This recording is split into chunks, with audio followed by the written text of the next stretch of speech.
channel, and if you're new to my channel, don't forget to like, share and subscribe my channel.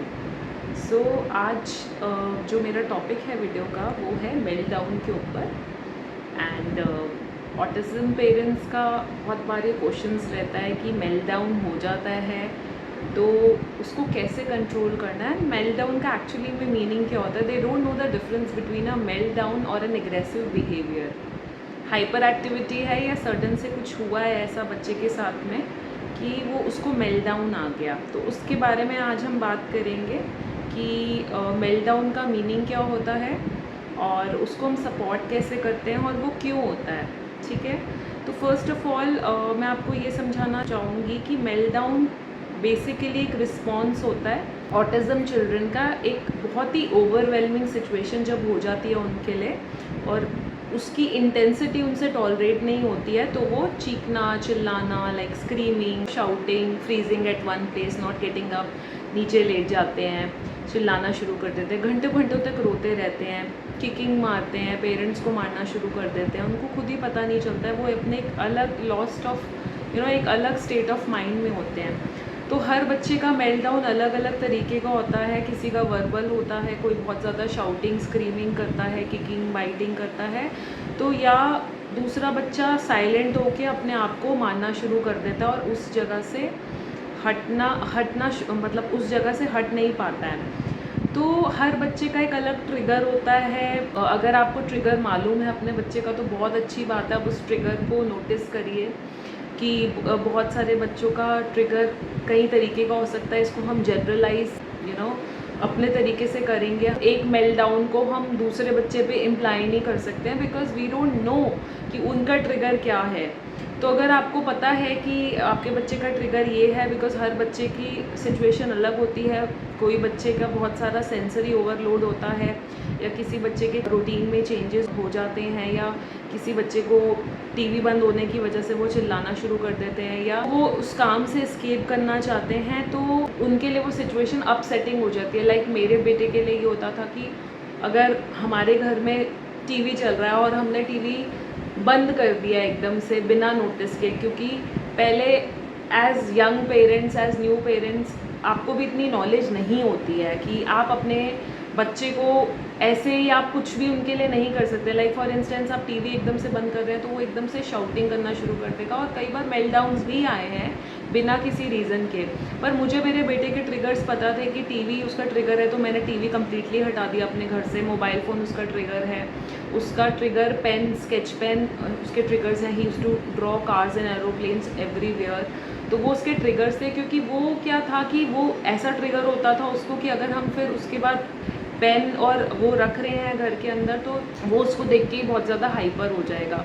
और उनको लेके see drawing is a very good thing, I always say कि आप बच्चों को creative बनाइए, but कई बार ऐसा होता था कि वो क्रिएटिविटी ना हो के वो बहुत ज़्यादा डिस्ट्रक्शन में चला जाता था। मतलब स्केच पेन्स पूरे ही घर की वॉल्स पे हैं, सारी स्कूल की कॉपीज़ ख़राब कर दी हैं, सब कुछ कर दिया है और वो एक अपनी जोन में चला गया। ठीक है, ड्राइंग के लिए हम दे सकते हैं for a limited time, but अगर वो आपके बच्चे के माइंड को ही अटैक करने लगे सो दैट इज़ डेंजरस। ठीक है, तो हर बच्चे का अपना ट्रिगर होता है, किसी बच्चे के ट्रिगर को हम किसी के साथ में कंपेयर नहीं कर सकते हैं और हर एक का रिएक्शन अलग हो सकता है, उसका आउटकम कैसा होगा वो हमें नहीं पता। बट मेरे हिसाब से जो भी ट्रिगर्स हैं आप उनको एक डायरी में मेंटेन करके रखें अगर आपको पता है। बट अगर अचानक से एकदम ट्रिगर हो जाता है और बच्चे आपको नहीं पता कि उसकी हेल्प कैसे करनी है, तो सबसे पहले पेरेंट्स अपने बच्चे के लिए एक सेफ जोन बना के रखें। एक मैट्रेस हमेशा बिछा रहना चाहिए। ठीक है, और कि एकदम से जब उसको ट्रिगर आए तो आप उसको उस मैट्रेस पर आराम से लिटा दें ताकि वो अपने आप को नुकसान ना पहुंचाए, अपने आप को हार्म ना करे। और जो उसके आसपास लोग हैं, अगर आपके घर में और बच्चे हैं या कोई एल्डरली पीपल हैं तो उनको उनसे थोड़ा दूर रखते हैं। उस सिचुएशन में बच्चा इतना ज़्यादा एनजाइटी से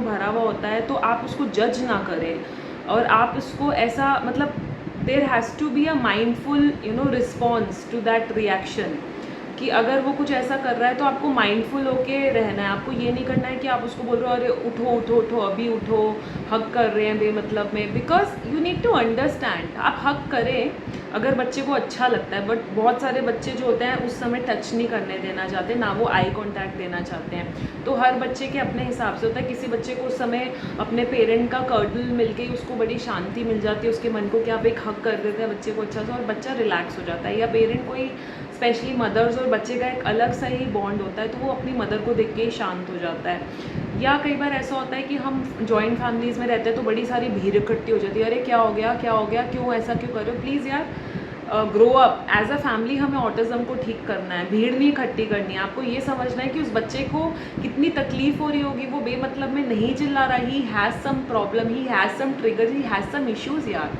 बट देन बहुत सारी फैमिलीज़ में ऐसा ही होता है कि सारे लोग इकट्ठे हो जाते हैं, जज करने लग जाते हैं। फादर बोलता है थप्पड़ लगा दो, कोई और पेरेंट कुछ मतलब कुछ और फैमिली मेम्बर कुछ और बोलते हैं कि ये तो बदतमीज़ है, इसको अकल नहीं है, ये वो। डोंट जज। आपको नहीं पता है कि ये क्यों हो रहा है, और कोई भी मदर बैड पेरेंटिंग नहीं करती है, ठीक है। आपको मदर को ब्लेम नहीं करना है। तो ये बहुत ही एक इम्पॉर्टेंट चीज़ है जो मैं इसके लिए एक डिटेल वीडियो भी बनाऊंगी with due respect. But I have been observing and on personal level also have been through a lot कि लोग आपको जज करते हैं। एनीवेज, आपको हेल्प वहाँ ऑफर करनी है जहाँ पे अप्रोप्रिएट है, ठीक है। आपको बच्चे को बेमतलब में इरिटेट नहीं करना है, उसको एक सेफ क्वाइट स्पेस प्रोवाइड करो। दूसरा, give them time to lower down, give them time to understand कि क्या हो रहा है। तो अगर आपको ये सब चीज़ें अपने बच्चे के अंदर मेल्टडाउन लगती है तो जो मैंने आपको इंपॉर्टेंट टिप्स बोली है प्लीज़ उसको फॉलो करिए। Meltdown is a very normal thing in autism. काफ़ी बच्चों को बिना रीज़न के होता है, किसी बच्चे को किसी रीज़न की वजह से होता है, but you don't have to make it more complex by judging और doing certain kind of things. तो उस समय आप अपने अनवांटेड अटेंशन को या अनवांटेड बिहेवियर को हटा दें वहाँ से। आप खुद हाइपर मत होइएगा। ऐसा नहीं कि बच्चा हाइपर हो रहा है तो आप भी चिल्ला रहे हो, क्या हो गया है, क्यों ऐसा करते हो, क्यों ऐसा करते हो। अरे भाई, आप उस समय कंट्रोल नहीं कर सकते हो। उस समय आप पेशेंस हो जाओ, आप भी दूसरे रूम में जाओ, उसको एक अच्छे से स्पेशियस रूम में जहाँ पे वो अपने आप को कोई नुकसान ना पहुँचा सके। आप ऐसी जगह पे जाओ जहाँ पे आप उसको देख पा रहे हो, आप उसको ऑब्जर्व कर पा रहे हो कि वो कुछ अपने साथ में गलत नहीं कर रहा है। So that is more important. So I hope this video would be helpful for you. और मैं आपके लिए और ऐसे वीडियोज़ लेकर आती रहूँगी। And keep watching my channel, keep liking and subscribing. Thank you and have a great day.